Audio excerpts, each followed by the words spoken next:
first class. All right.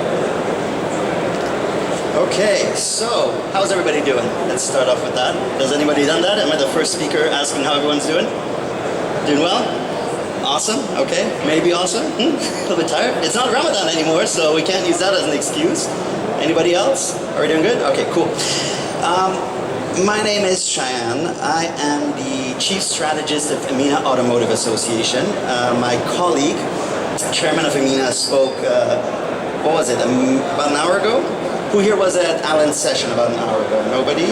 One or two people? Okay, fantastic. Well, Alan clearly was at that session. So I'm just going to go through this really quickly for those of you that weren't here. AMENA is the Independent Automotive Association of the Middle East and North Africa.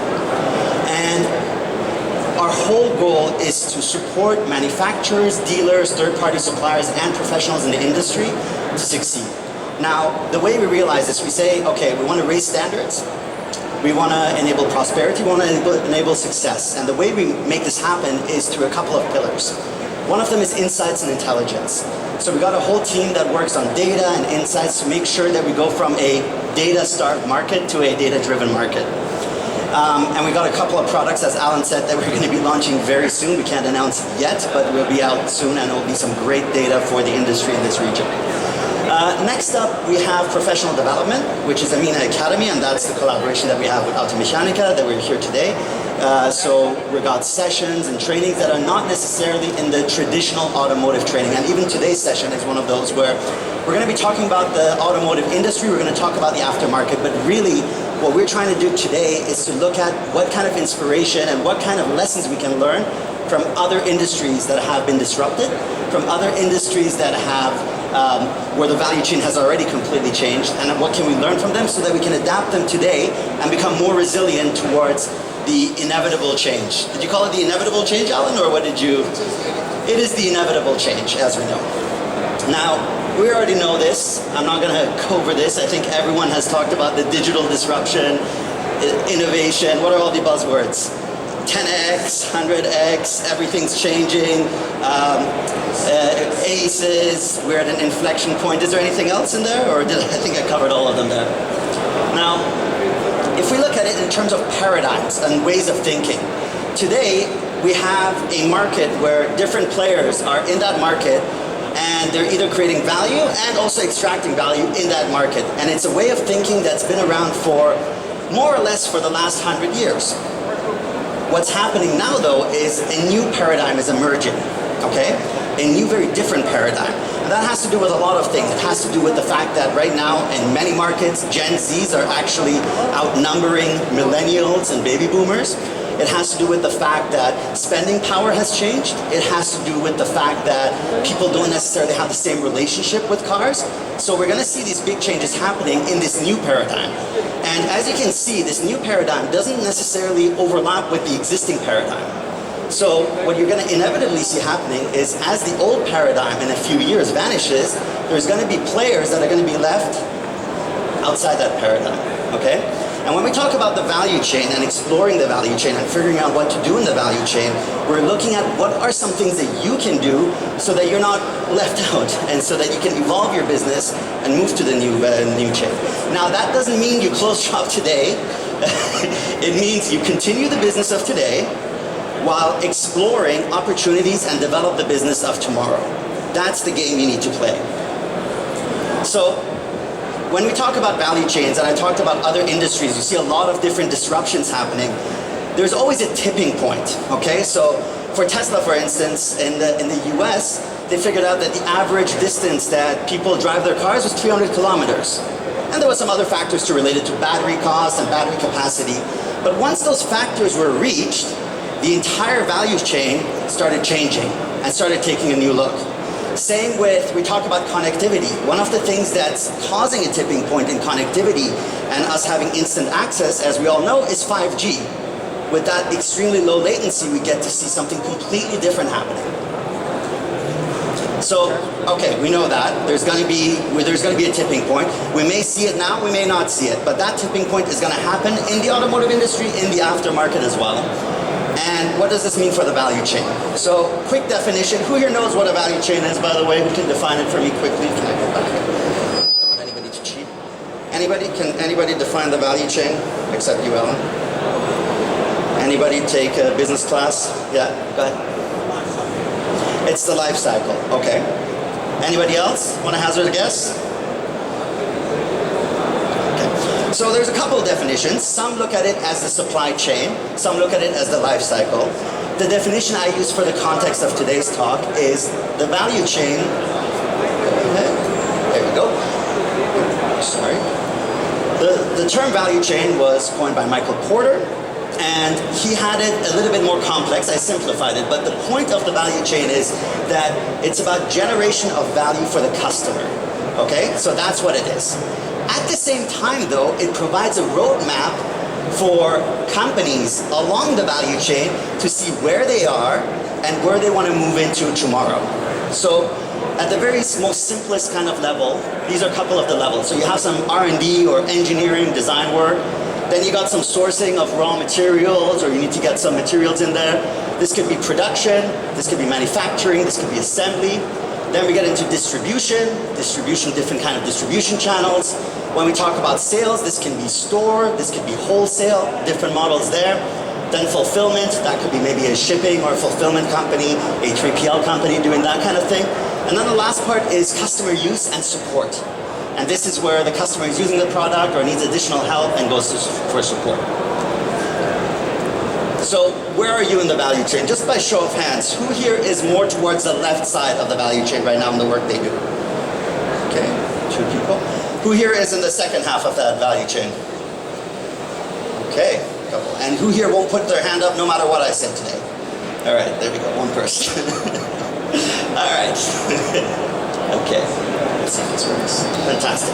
Now, what's interesting is that each point of the value chain, there is 2 things. Remember, I said it's about the value generated for the customer.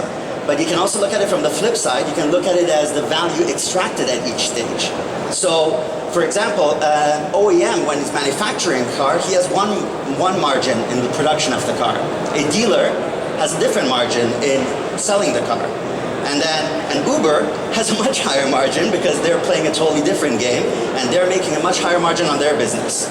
So you can see at each stage, depending on the value chain and how it's changing, those numbers in between are very, very important, and the percentages of margins that you can make. Now, in a typical makeup, you'll have a couple of companies like something like this. Company A, B, C, D. And even, let me go to the next slide here, you can even see, you'll even see there's markets where you have multiple players.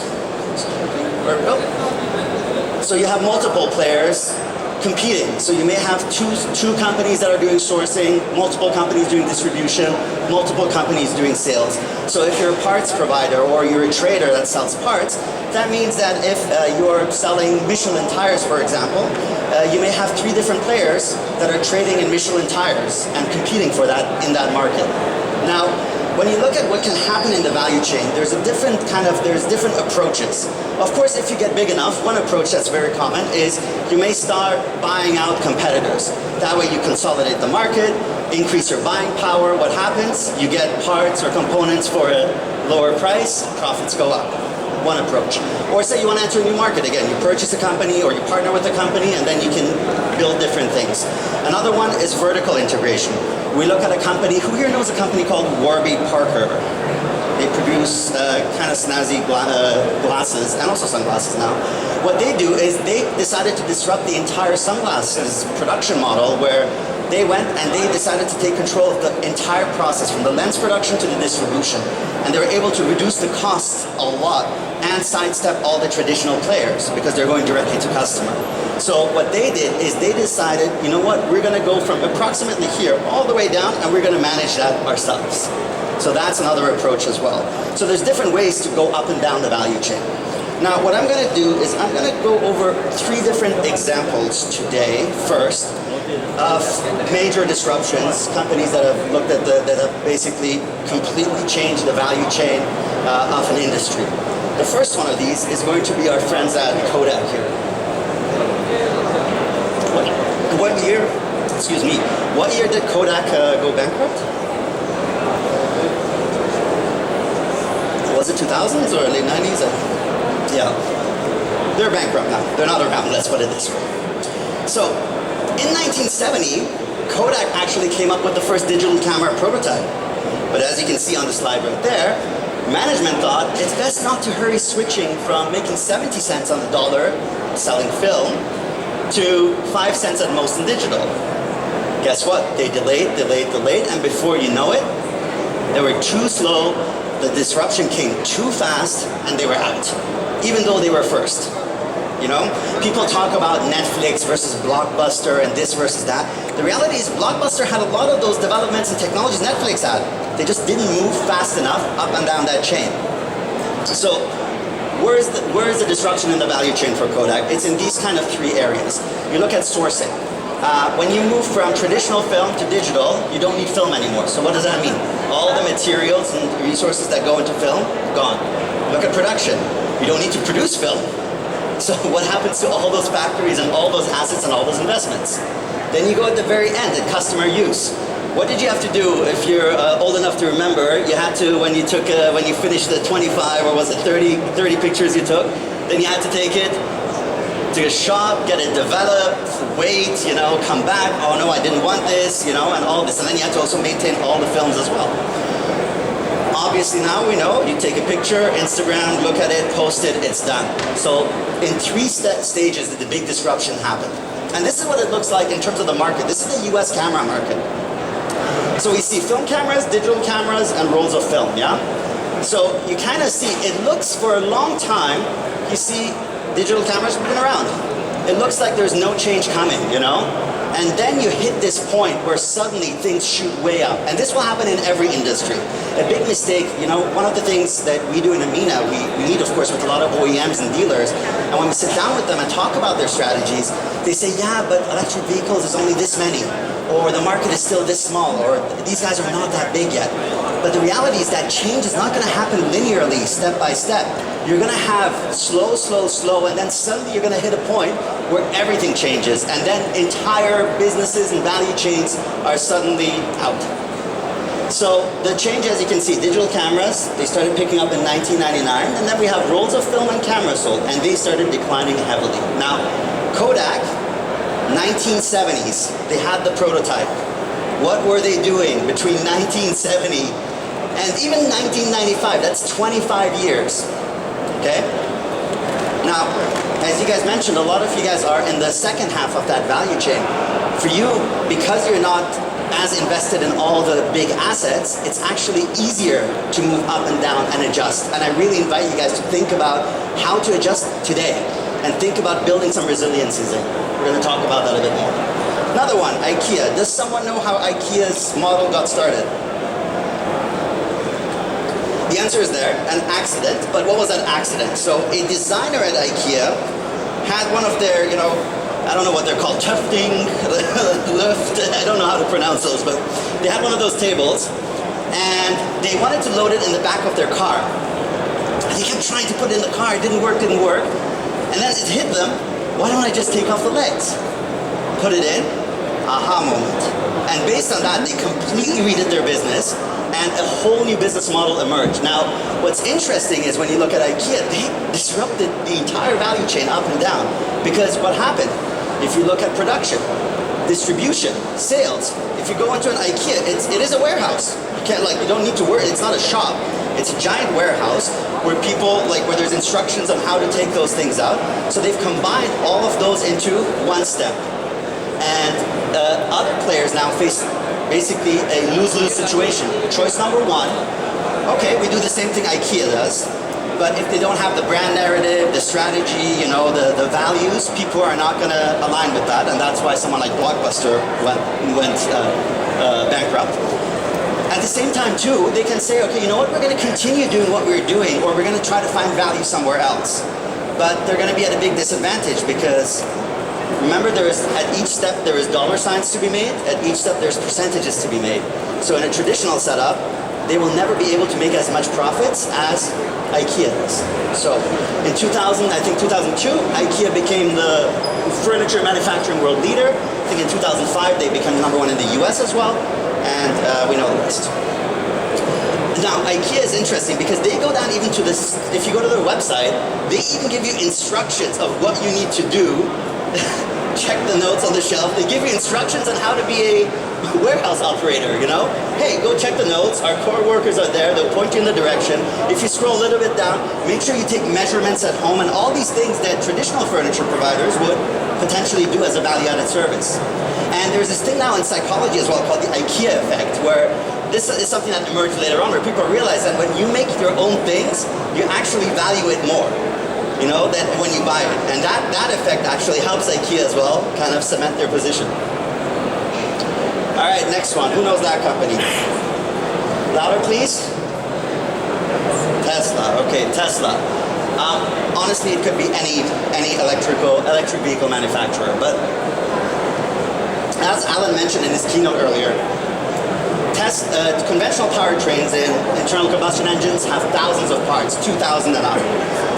Tesla has 17 moving parts in their powertrain, you know, and that's including the attachments on the wheels. Yeah. Now, what does that mean for a value chain that's built for 100 years around the internal combustion engine? What does that mean for an aftermarket that's built around the internal combustion engine? Well, I'm sorry, this is what it looks like. Now, before we say it's all doom and gloom, in every challenge there is an opportunity. And again, like I said, because you haven't invested in that multi-billion-dollar factory producing the internal combustion engine, or that factory producing that one component for the starter motor that wouldn't even be useful or relevant for an electric car, you can do something about it. Now, OEMs have it a little bit tougher, and that's why they're making such big investments in case. So, when we look at this, from the sourcing, of course, the parts are going to be different. Alan mentioned that, for example, in the battery field, a lot of the batteries are now produced in China, you know? So all the manufacturing is happening, a lot of the progress and development is happening there, and there's a lot of suppliers that are ready to go in that market. In Europe, North America, not as much. You go down to the production, now distribution, sales, fulfillment, what did Tesla do? They decided to vertically integrate. They decided to do the process themselves. Own shops, give you advice. When you call Tesla, depending on the market you're in, they'll maybe send someone from their own team, you know, a Tesla, I don't know what it's called. It's basically the equivalent of an Apple Genius, where they send them coming to you, diagnose your car, take care of it, you know? So they've automatically surpassed the entire garage, the workshop, the dealer network, all those kind of things in one go. So with all this doom and gloom, as we say, what is your new role in the value chain? What can you do, you know? So, and before we answer that question, the first thing we need to figure out is, what does the new value chain look like? Okay, so that's the first question we have to look at. How many steps and players are there? If you're in the tire business, look at what the value chain looks like. Depending on your market, who's in this market? What about geographically, who are you competing with? What's happening there? Are you only selling tires, or are you selling other components as well? And then look at where the value is. Look at how much value you're extracting. Look at how much value there is, some data on how much maybe a manufacturer is getting out of it, or a competitor. Next thing, what are the emerging customer preferences, okay? So if you have access and data on your customer, you know whether they're happy, whether they're satisfied with your product or not. And if they're not, you're in trouble, because as soon as someone else comes up, a little startup that challenges the incumbent, you're out. And that's the challenge that the automotive industry has been facing. So make sure you get data on your customers and look at what their buying power is. If you can't get that data directly, do it through a partnership. You know, if you're in the value chain at the point where you're maybe working with, you're selling to garages, and garages are then selling to individuals, work with the garages and see how you guys can bring together your data. This is something a lot of people are afraid of. Bring together that data, and then so that with that data together, you can actually draw better conclusions about the customer journey, attribution, and how to do business around that. Final thing, also, how can you make your business more resilient? So when you look at the value chain, you want to go up and down the line, and you also want to have a practice of looking at new business models. So whether that is one person on your team that's doing strategy, or whether that's a couple of people spending a couple of days a month, maybe 5–10% of your time looking at what the next business models can be for your company while maintaining the business of today. That's really, really important. Now, note I didn't mention technology anywhere there. There's a report that was released a couple months ago. It's called the Marketing Technology Report. And it gives an overview of all the technologies in the marketing space, for example, on how to get data on customers, etc., automation, everything. And if you look at the growth, I've been tracking that and I've been sharing that on my LinkedIn for the last few years. It started off, I think, with maybe 500-600 in 2011, and this year's was 9,000.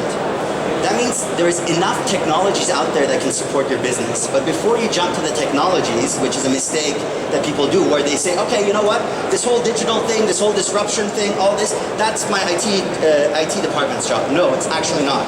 It's the entire company's job. So, and then once you figure out what the root cause of the problem is, then you can look at, okay, how do I want to adapt on the value chain, and what technologies can help me get there? So the technology comes after.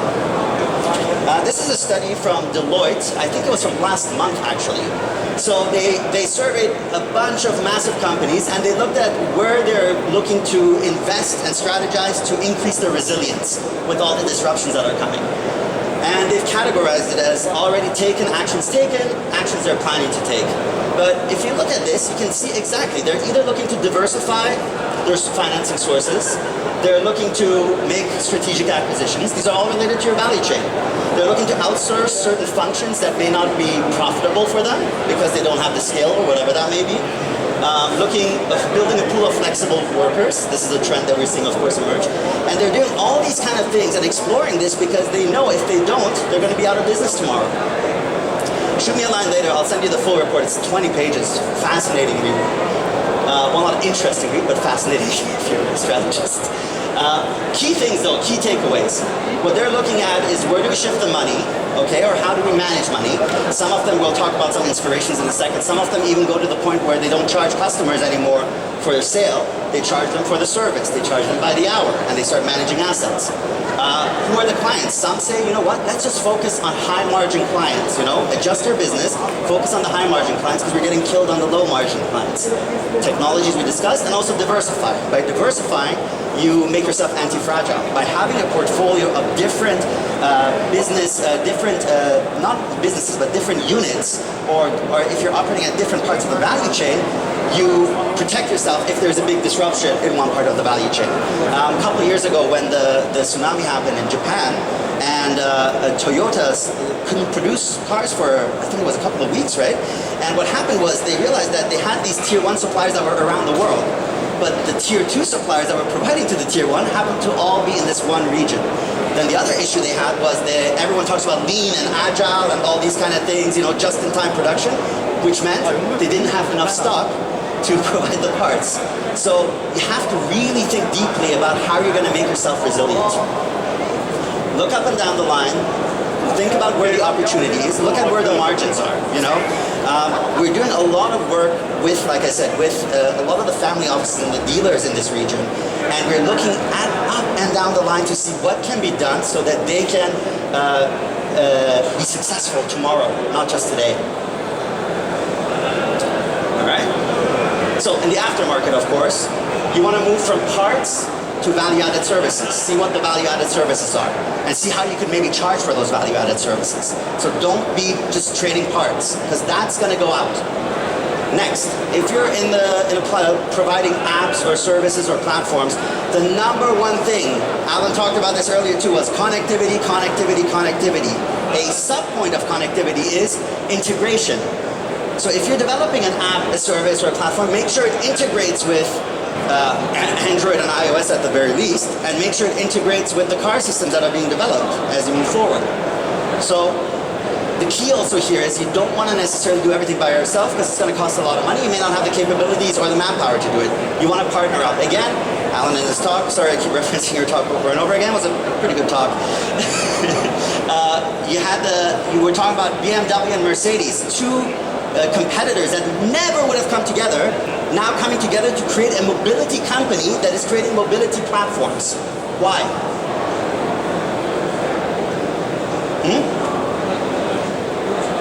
The huge cost, exactly.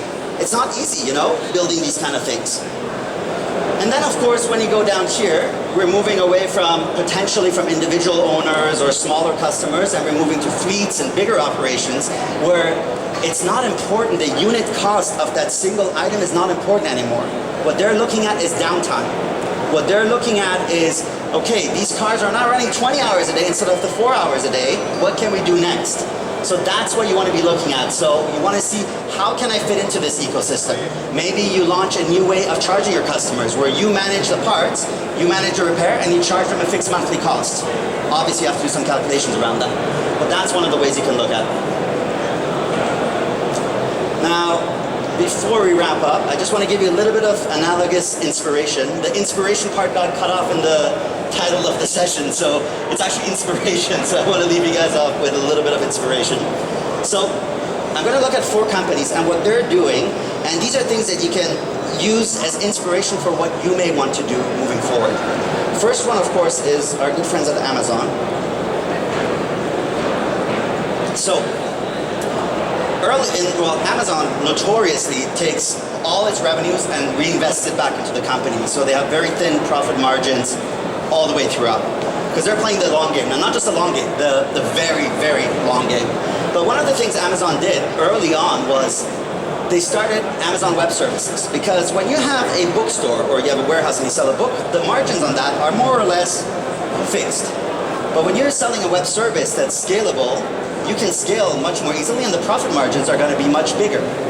So for many years, profits from AWS, Amazon Web Services, helped support the other businesses that Amazon was running or the new markets that it tried to enter. So when Amazon tries to sell a Kindle, for example, their books, the manufacturing cost of an Amazon Kindle is actually $5 above what they sell it for. Why? Because A, they want to dominate that space, of course, and they're playing that long-term game, but secondly, they don't need to make money there. They're making money in AWS and in other areas. So figure out in your business, where do I need to make my money, and where can I forego that just to be in the game and just to have the right positioning. Next one, our friends at Apple. They recently launched this thing called an Apple Card, okay? So Apple is great at creating experiences, vertically integrated experiences. And now they're moving into a space of finance. Why do you guys think that is?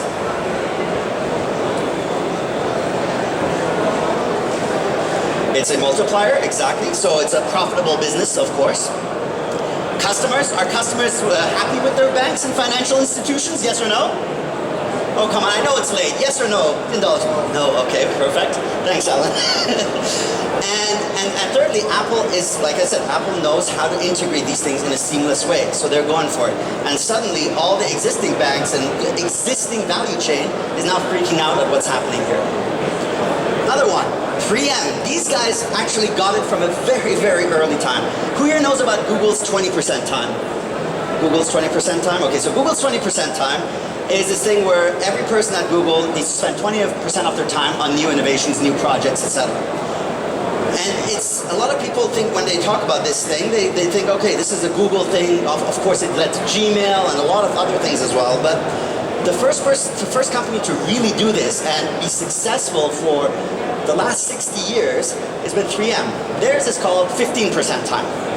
So this is, at an organizational level, they're supposed to spend 15% of their time on other projects outside what they're supposed to do. And that's where things like Post-its and a million other products came about. How many products do they have? They have 60,000 products in their portfolio because of 15% time. In so many industries, so when one industry goes down, guess what's going to happen to 3M? Absolutely nothing. They're going to be around. They've been around. They've been profitable for most of those 60 years as well, you know?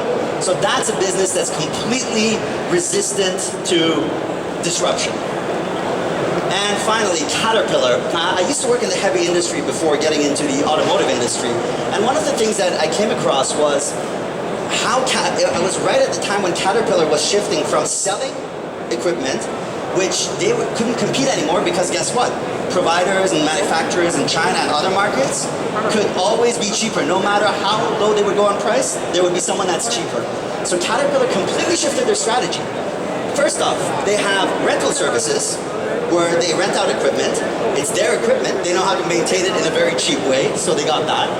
Then they got into maintenance and repair contracts where they go up to a mine and they say, listen, you don't have to pay for any of this equipment. You just want to extract this much gold, this much copper, this much whatever it may be. This is the contract, an annual service contract, and we'll take care of it for you. And then they also realized there's people that actually can't afford to pay for it up front. So guess what they got into? Something quite profitable, financial services. So they provide loans and financing for their equipment. And that's why Caterpillar is resistant to the change. If equipment manufacturers pop out, another 1,000 pop out, Caterpillar can still continue because they've gone up and down the chain and made sure they're positioned in a way. They could even run their entire operation not using Caterpillar equipment anymore.